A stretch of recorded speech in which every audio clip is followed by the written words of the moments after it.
Nahawaan ng kanyang kalaro ng hand, foot, and mouth disease ang isang bata sa General Santos City. Ang problema, hindi tuloy-tuloy ang gamutan sa bata dahil kapos ang kanyang mga magulang. Para bigyan ng mukha ang balita, Mobile Journal, Yeda Pascual. Nahawaan ng hand, foot, and mouth disease ang isang bata sa General Santos City. Ang kanyang mga magulang, hindi mabili ang kanyang mga gamot.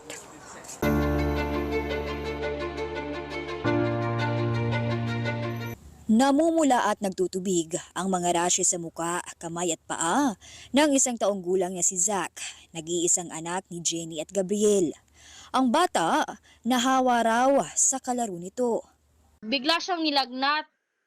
Di namin malaman kung bakit. Tapos, hinayaan lang namin, ma'am.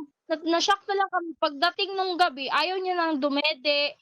Ayaw niya nang, parang napaka-agresibo niya na. Puro iyak na lang po siya.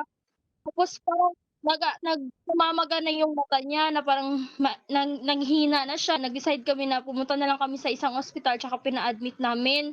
Matapos makita ng kanyang pediatrician, si Zach, kumpirmadong may hand, foot, and mouth disease o HFMD. Isang viral infection na ang madalas tamaan ay mga batang edad 5 taon pababa. Ang hawa nito ay nasa laway ng pasyente, nasa mga blisters, yung kanyang pumuputok na blisters, at saka sa pupo ng isang pasyente.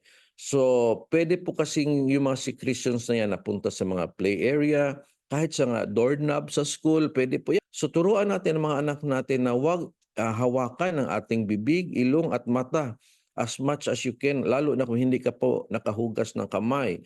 Ayon kay Doc, ang mga sintomas ng HFMD ay lagnat, walang gana kumain, masakit na lalamunan, pagkakaroon ng mga rashes sa kamay, talampakan, bibig, puwetan, likuran at mga binti.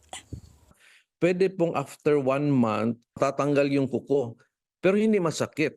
Ang tawag po dyan ay onychomycosis kasi nga yung virus ay dumaan sa katawan, sa kamay, medyo humina yung growth ng kanyang nails. Pag nangyari ito, wag po kayong magpanik dahil tutubo lang din naman po yung kuko. Isang linggo ring na-admit sa ospital si Zach. At nitong Martes, siya ay nakalabas na. Yun nga lang ang kanyang mga magulang, problema kung paano mabibili ang mga gamot na nireseta. Sa mga tao po dyan na may mabubuting puso, nananawagan po ako sa baby ko. Puros po antibiotics. Masyado po kasing mahal, tag 2,000, may tag 1K, yung sa baba niya po, tsaka yung sa ointment niya na para sa katawan para maalis yung mga peklat is nag-aano po ng 900. Masyado po kasing marami yung gamot na inaano sa kanya, 6 po, pero di pa namin nabilhan kahit ni isa. Ako po sa Mobile Journal Yeda Pascual, nagpapaalala na ang bawat may karamdaman ay kailangan din ng kalinga.